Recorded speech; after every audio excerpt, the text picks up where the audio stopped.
न जंगल छोड़ेंगे, न ज़मीन छोड़ेंगे, न ही जंगल कटने देंगे। ये हसदेव का मामला है और हसदेव क्या है हम आपको पूरे डिटेल से बताएंगे। उनके जानकार हमारे साथ थे। अभी कुछ ही देर पहले राजधानी रायपुर में प्रेस वार्ता हुआ, जिस प्रेस वार्ता में ये कहा गया है कि आदिवासियों के संवैधानिक अधिकारों और ग्राम सभाओं के निर्णयों की अवहेलना करके हसदेव अरण्य में दी गई कोयला खनन की स्वीकृति। इस पर खास चर्चा करने के हमारे साथ आलोक शुक्ला जी है, जिन्होंने प्रेस वार्ता लिया। सबसे पहले ये जानेंगे कि क्या लगता है कि अवैध स्वीकृति दी गई है। निश्चित तौर पे दी गई है। 2018 में पलसा कोल ब्लॉक के लिए जो वन स्वीकृति के लिए ग्राम सभा हुई थी, उसके पूर्व चालवाल 2014, 2015, 2016, 17 में विरोध हुए। 2018 में गलत तरीके से उदयपुर के रेस्ट हाउस में प्रस्ताव लिखवाया गया, जिसकी जांच की मांग लगातार लोग कह रहे हैं, लेकिन आज तक जांच नहीं की और उसी फर्जी प्रस्ताव के आधार पर वन स्वीकृति जारी की गई है, जिसे वर्तमान सरकार निरस्त नहीं कर रहा है। घाटबरला गांव के अंदर अभी भी भूमि अधिग्रहण की लेकर कोई विधिवत ग्राम सभा नहीं हुई। 8 तारीख को लोगों ने ग्राम सभा की, अब कलेक्टर कह रहे हैं कि ये ग्राम सभा हम निरस्त कर दिए हैं।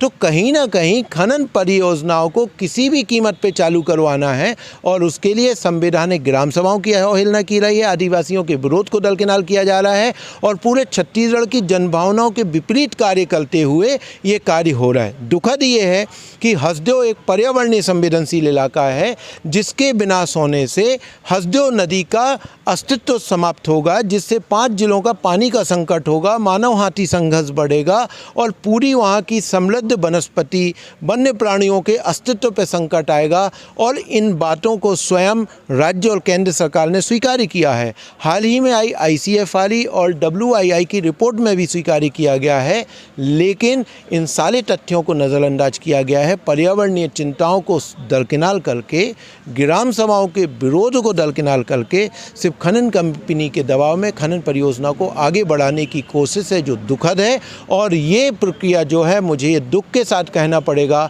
कि जो पिछले 15 सालों में जिस तरीके से फर्जी ग्राम सभाएँ दमन के आधार पर आदिवासियों के जल जंगल ज़मीन को छीनने की कार्रवाई हुई है, जिसको रोकने का वादा करते के कांग्रेस सत्ता में आई थी, ये उसी कार्य को आगे बढ़ाने की कोशिश कर रही है, जिसको लेकर जनता के अंदर भी कहीं ना कहीं एक निराशा है, एक दुख है। और उनके ये जो बड़े पैमाने पे आपको सत्ता में बिठाया है, उनकी भावनाओं के खिलाफ है। सबसे पहली बात ये आती है कि 2014 से ये मामला लगातार सुर्खियों में रहा है। अब जो मामला है और गर्माता जा रहा है। अब लगातार जो है केंद्र से लेकर राज्य सरकार के तमाम जो बड़े नेता हैं, उन तक ये बात पहुंच रही है।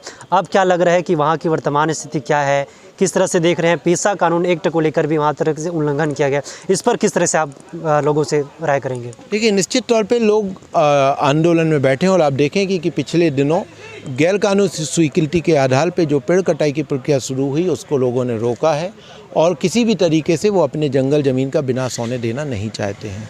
लोगों के पास एक ही रास्ता है, लोकतंत्र के अंदर शांतिपूर्वक विरोध करते हुए अपने जल जंगल ज़मीन, आजीविका, संस्कृति, रीति रिवाज की रक्षा करना।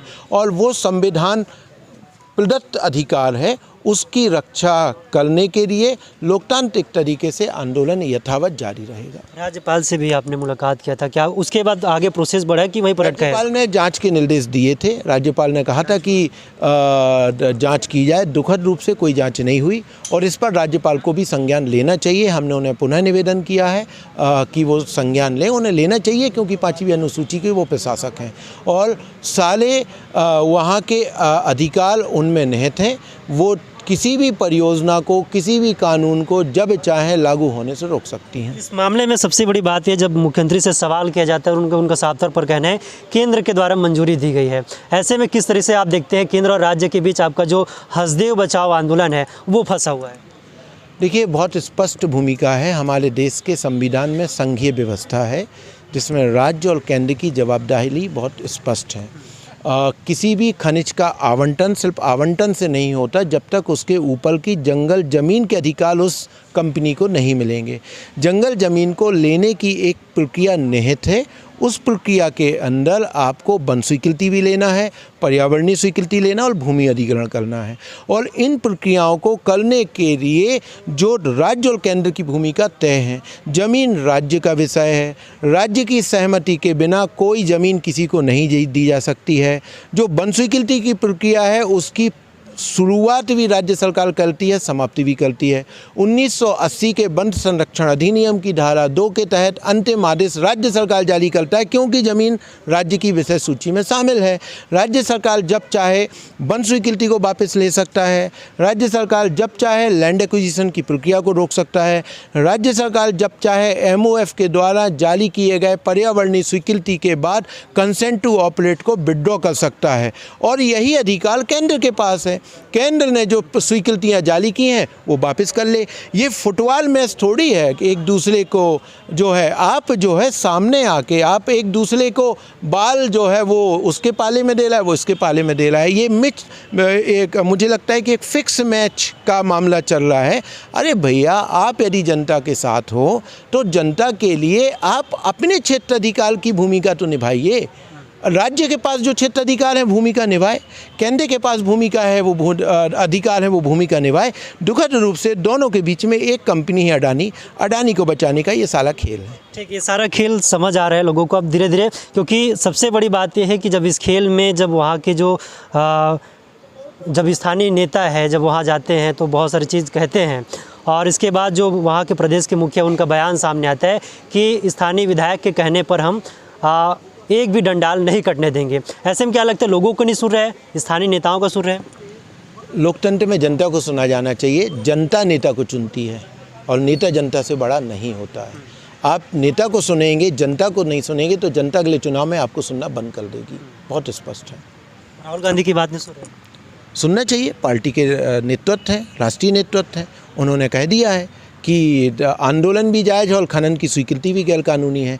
इंतजार किस बात का है? आपके विधायक ने भी कह दिया, उन्होंने तो बधाई दे दी मुख्यमंत्री को कि मैं नहीं चाहता हूं कि खनन हो। स्थानीय आवाज़ों को सुनने के लिए आपका शुक्रिया। खनन परियोजनाओं को रद्द क्यों नहीं किया जा रहा, ये सवाल है। ठीक है, ये रही बात कांग्रेस की, जो लगातार इस मुहिम को पिछले जब वो विपक्ष में थे तो उठाया था।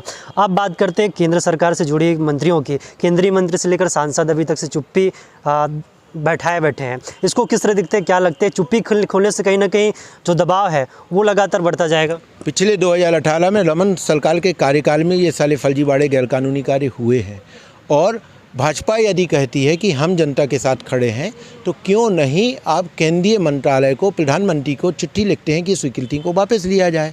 आप खड़े होने का दिखावा मत करिए। आप जनता के साथ खड़े हैं, इसका क्रियान्वयन करते हुए एक दस्तावेज़ दिखाइए। आप बताइए कि हमने ये चिट्ठी प्रधानमंत्री को लिखी है। सिर्फ बयानबाजी से नहीं होगा। निश्चित तौर पे मैं साफ कह रहा हूँ कि बीजेपी जो पूरे देश को अडानी को बेचने पे आतुर है, यदि वो कह रही है कि हम हसदेव के साथ हैं तो आइए फिर हसदेव के साथ हैं तो MOF को बोले वो कि हम खनन नहीं चाहते, आपने जो स्वीकृति दी है इसको आप वापस लें, नहीं तो हम ज़मीनी आंदोलन को तेज करेंगे। दिक्कत ये है कि साले लोग, बीजेपी कह रही है कि राज्य सरकार करे, राज्य कह रही है कि कांग्रेस कह रही है कि केंद्र करे। अरे जनता कहाँ जाए? जनता की तो सुनिए। आप दोनों अपने हिस्से की भूमिका तो निभाइए। नहीं निभाएंगे तो मैं फिर वही कह रहा हूँ कि 2023 में जनता अपनी भूमिका निभाएगा। दो सवाल आखिरी है मेरे कि लोगों के मन में संशय है, वहाँ पेड़ कितने कटे? कोई बोलता है 8,000 पेड़ कटे। पेड़ कितने कटेगा? लोग बोलते हैं 8 लाख पेड़ कटेंगे। ऐसे में क्या लगता है आपको, स्पष्ट करेंगे? पलसा ईस्ट केतेवासन के प्रथम चरण में 1,26,000 पेड़ कट चुके हैं। द्वितीय चरण में 2,60,000 पेड़ कटने वाले हैं। पलसा कोल ब्लॉक में ऑफिशियली 95,000, हमारे आकलन है 2 लाख, 4.5 लाख पेड़ कटने वाले हैं। केते एक्सटेंशन यदि शुरू होगा तो ये आंकड़ा बढ़ के 8 लाख हो जाएगा। मेरा आखिरी सवाल है, अब ऐसे में जो पेच फंसा है इसको कैसे दूर किया जा सकता है? इसका हल क्या है? हल साफ है। राज्य सरकार ग्राम सभाओं की निष्पक्ष जांच करवा दे, वो भी आवश्यकता नहीं है। वन स्वीकृति आपने जो जारी की है उसको वापस ले ले, परियोजना निरस्त हो जाएंगी। सीएम से मिलने का? हम मिल चुके, सीएम से अपनी बात कर चुके हैं। हम अपने हिस्से का कार्य कर चुके हैं। सीएम को अपने हिस्से का कार्य करना है।